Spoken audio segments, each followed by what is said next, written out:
Hey sweeties, I'm back today making a beautiful white and pink floral cake.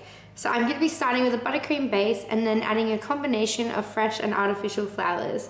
If you'd love to learn how I do it, keep watching. I'm going to start with our vanilla buttercream.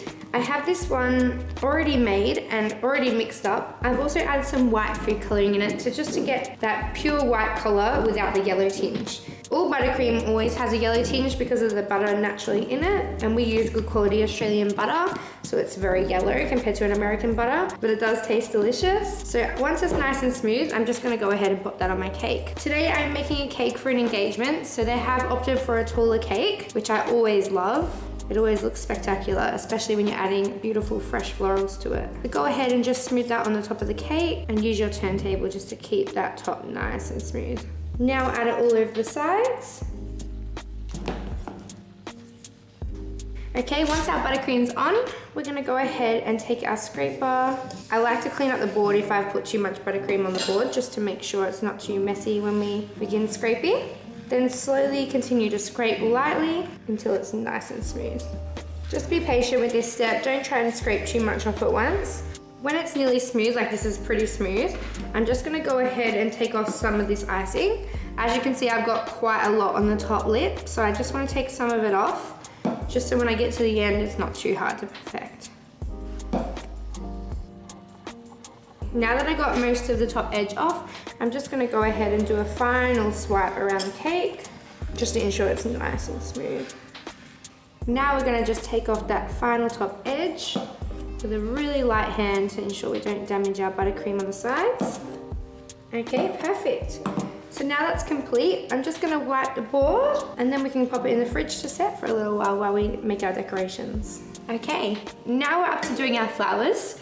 So we're just gonna clear some room. I have a range of fresh flowers today, which we source from our local florist, and they always come without pesticides on them, so that's really great because we can use them for decorating. And we also have some artificials as well. I do like to use white in the artificial usually because it's not so yellow and it's nice and pure white. Sometimes the white roses can be too yellow for a wedding cake or an engagement cake, so I've got some beautiful high quality artificials there. I've also got a real light pink and lots of Lysianthus, which is a fresh white flower. These look gorgeous because they're so fluffy and just gives it something different. I've got here some florist tape. This is key to making sure your flowers are safe for your cakes because they make sure that all the bottoms are covered and there's no sap or chemicals that can leak into the cake. I've also got just some secateurs. These are also essential for when you're cutting the flowers, just to make sure you get the right height and it's nice and safe because it gives it a nice sharp cut. So first, I'm just gonna go ahead and check the sizes as I do them. Lysianthus is quite a thin stem, so as you put it in the cake, it can tend to bend, so I try not to make them too long. So I'm just gonna cut the Lysianthus down a little bit. And you kind of just get to know by experience how long you want them, depending also on the design and layout of your flowers. I'll leave some a little longer, and I've also got some Lysianthus buds too, which are gorgeous.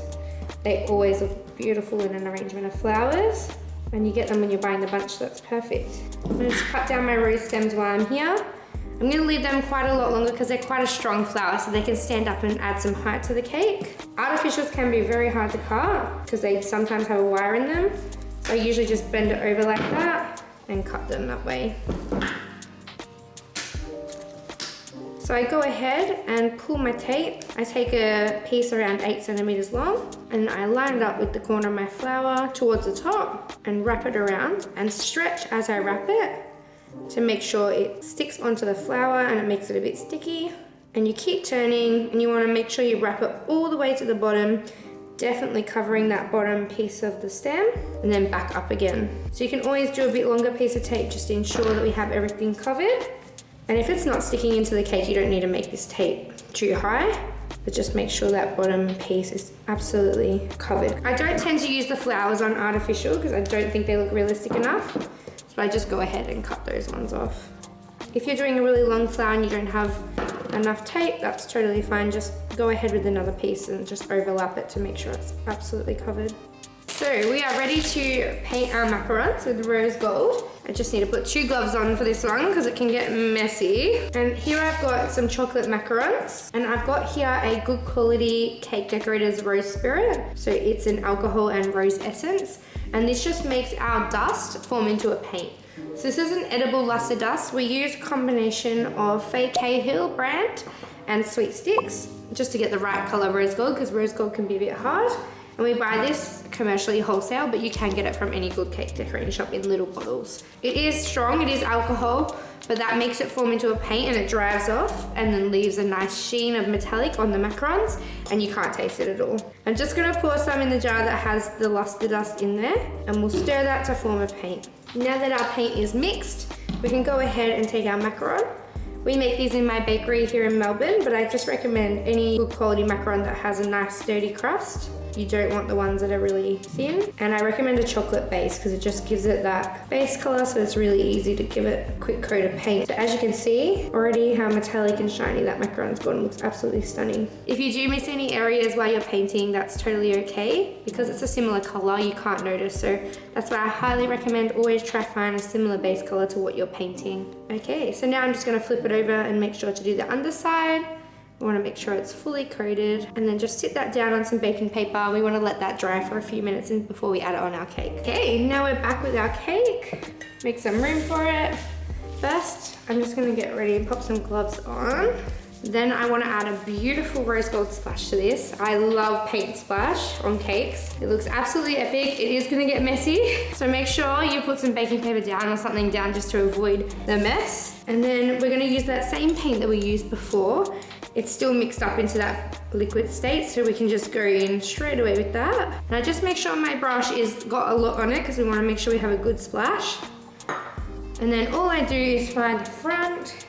Then I'm just going to go in and do a big splash, and then hit down with my finger on the other hand just to do some more little splashes as well. As you can see, I've just covered more on myself than on the cake, but that's okay. It's all worth it for a gorgeous cake. And I love when there's still some on the board because it has that beautiful metallic look. And that can be our main focus at the front, and then I'm just gonna add a little one at the back also. You can add a bit more. Perfect. Now we can decide our placement for our flowers. So this is our front here. So because I've gone on the diagonal, I really want our flowers to come up on the diagonal as well. So because we've got them ready with the tape, we can go straight in with our flowers, and then we can just make sure we've got the placement correct. I want to incorporate this pink rose into the cake because they have a white and rose gold theme. So I want a little bit of the pink in there. I'm gonna just reflex the flower a little bit. So I'm just gonna put my finger underneath the petals and bring that back just to fluff out the rose, just to give it a more grand look. I'm gonna continue going around the flower. And then as I get to the center, just get my finger and kind of fluff out that center so it's not so closed. Okay, so I'm just gonna go in and add that one towards the back corner just to give it a bit more body to the cake. It takes over a lot of the space, so it's nice because it fills it up a little bit. I want to make sure I use up my beautiful Lysianthus because they're nice and fluffy. So I'm just going to go in, put a few of those towards the front there. I'm just going to tuck a few Lysianthus in the back here just to fill up these spaces. And then I'm just going to add another Lysianthus in the bottom here. So I'm just lifting up that rose so I don't damage it. And you can just at this point play with what it needs. And I can see that I want to have something there. So if you add a lot of different textures and heights, that's what makes it really beautiful. That's what I've found always works. And then you can always push it in a little bit more if you need. I want to add my macarons before I go too far, just so I don't forget to add them and take up all the space with the flowers. So I'm going to go in and I visually just like to pop them against the cake so I can see where I want to put them. I know I definitely want one on the bottom. So because the buttercream is still soft, because it's only been in the fridge for a little bit, I can just gently wiggle that against the cake and it will stick. And then I'm also going to pop some up the top here too. And I'm just going to go on a slight angle and press that into the cake there. And because the cake's still soft, I can just gently wiggle them on. Now I can go through and see if I want to move the flowers a little bit. Maybe that one down a little bit further. Okay, so now the cake is complete. I've added all the flowers. As you can see, using a combination of fresh and artificial works absolutely beautifully, and no one would ever know. So I definitely recommend having some high quality artificials in your cabinets in case you do need them, especially for white, because there's nothing worse when you have this beautiful white base and then the real roses got that yellow tinge. It just kind of wrecks the whole look. And as you can see, having a different range of sizes makes it look absolutely stunning because it gives it a lot more texture, and then adding that metallic touch just ties in perfectly with the macarons and the cake. So here is my beautiful pink and white floral cake, and I hope you can try it at home. It's super easy, super simple, and looks absolutely amazing. Please like, comment, and subscribe, and we'll see you next time.